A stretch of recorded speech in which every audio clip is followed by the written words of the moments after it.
ഈ കഥ നിങ്ങൾക്ക് ഇഷ്ടപ്പെട്ടാൽ ഞങ്ങളുടെ 2 ചാനലും ലൈക്ക് ചെയ്യുക, ഷെയർ ചെയ്യുക, സബ്സ്ക്രൈബ് ചെയ്യുക, കമൻറ്റ് ചെയ്യുക. സരിക FM, ആസ്വദിക്കാം ഇനിയോരോ നിമിഷവും. Thank you. എടോ ടീച്ചറെ, തനിക്ക് പ്രണയമുണ്ടോ ആരോടെങ്കിലും?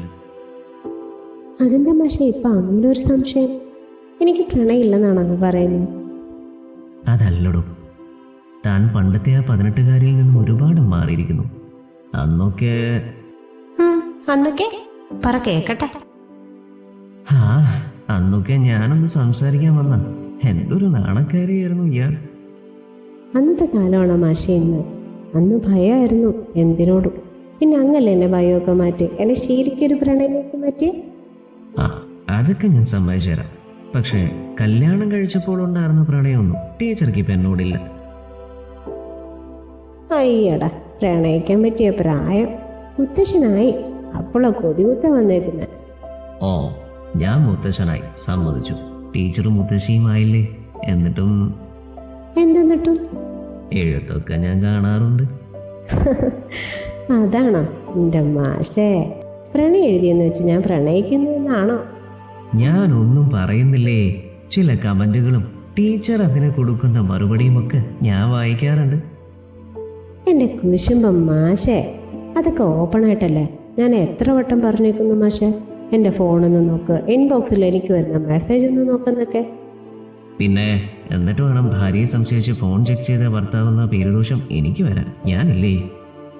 കണ്ട എന്ത് പറഞ്ഞാലും കുറുമ്പ് പറയുന്നു. എടാ മാഷേ, നിങ്ങൾക്ക് ഈടെയായിട്ട് ഇത്തിരി പ്രണയം എന്നോട് കൂടുന്നുണ്ടല്ലേ? അതിലേ കൊച്ചു വഴക്കുകൾ. എടോ, എനിക്ക് പേടിയാവുന്നു സത്യമായിട്ടും. ഇപ്പോൾ എനിക്ക് പ്രായം കൂടി വരുന്നു. ടീച്ചറാണെങ്കിൽ ഓരോ ദിവസവും ചെറുപ്പമായും വരുന്നു. ടീച്ചർക്ക് എന്നോട് പ്രണയം കുറയുന്നത് പോലെ ഒരു തോന്നൽ. എന്തൊക്കെയാ മാഷേ പറയുന്നേ? എനിക്കിഷ്ടം കുറയുകയോ? അതും എൻ്റെ മാഷോട്. താൻ ഇന്ന് കൂടുതൽ സന്തോഷിക്കുന്നത് എഴുത്തിലൂടെയല്ലടോ. തൻ്റെ ഓരോ വരികളിലും താൻ ജീവിക്കുകയല്ലേ. തൻ്റെ സ്വപ്നങ്ങളല്ലേ താൻ എഴുതുന്നതൊക്കെ. വീണ്ടും അത് തന്നെ. എൻ്റെ എഴുത്തുകളെല്ലാം വായിക്കുന്ന ആളല്ലേ മാഷ്?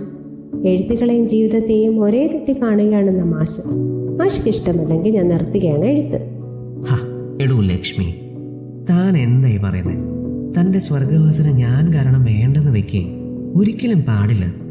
എനിക്ക് എഴുത്തല്ല, എൻ്റെ മാഷിൻ്റെ സന്തോഷമാണ് വലുത്. പാടില്ല എൻ്റെ ലക്ഷ്മി ടീച്ചറെ. നിന്റെ തൂലികയിൽ നിന്നും പൊഴിഞ്ഞു വീഴുന്ന പൂക്കളെ ചേർത്ത് വെച്ച് പൂജിക്കുന്നവർക്ക് അത് സങ്കടമാവും. ഞാൻ എന്തോ മണ്ടത്തരം പറഞ്ഞുപോയി. താൻ ക്ഷമിക്കണോ എൻ്റെ ഭാര്യയെ? മാഷ് വന്നേ, നമുക്ക് കിടക്കാം. എനിക്കെൻ്റെ മാഷിനെ ആ 22കാരൻ്റെ പെണ്ണായി ജീവിക്കണം ഇനി എന്നും. പിന്നെ വയസ്സായപ്പോഴോ ഉള്ളൊരു പൂതി ഒന്ന് പോയിടി. ശരീരത്തിനല്ലേ മാഷെ പ്രായമായിട്ടുള്ളൂ. നമ്മുടെ മനസ്സ് ഇന്നും ആ പഴയ പ്രണയത്തിലല്ലേ. ബാധ്യതകളെല്ലാം തീർത്തവർ. മാഷിലേക്ക് ഞാൻ വരുമ്പോൾ നമ്മ 2 പേര് മാത്രമായിരുന്നു. ഇത് നമ്മുടെ മക്കൾ അവരുടെ സ്വന്തം കാര്യങ്ങളൊക്കെ നോക്കി പോയപ്പോഴും നമ്മൾ മാത്രമായി. അങ്ങനെ വീണ്ടും നമ്മളെ യൗവന കാലത്തിലേക്ക് കടക്കുന്നു. മാഷ്, അതെ, നമ്മുടെ മാഷ്. അയാൾ അവരെ കസേരയിൽ നിന്നും മെല്ലെ എഴുന്നേൽപ്പിക്കാൻ ശ്രമിച്ചു. അവർ വീഴ്ചപോയി. മാഷേ, എന്നെ ആ വീൽ ചെയറിലേക്ക് ഇരുത്തു. ശരീരത്തിന്റെ പാതിയിലേറെ തളർന്ന ഭാര്യയെ അയാൾ താങ്ങിയെടുത്ത് വീൽ ചെയറിലിരുത്തി അകത്തേക്ക് പോയി. ചില പ്രണയങ്ങൾ അങ്ങനെയാണ്.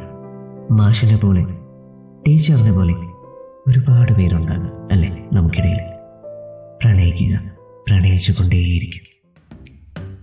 ഈ കഥ നിങ്ങൾക്ക് ഇഷ്ടപ്പെട്ടാൽ ഞങ്ങളുടെ 2 ചാനലും ലൈക്ക് ചെയ്യുക, ഷെയർ ചെയ്യുക, സബ്സ്ക്രൈബ് ചെയ്യുക, കമൻറ്റ് ചെയ്യുക. സരിക FM, ആസ്വദിക്കാം ഇനിയോരോ നിമിഷവും.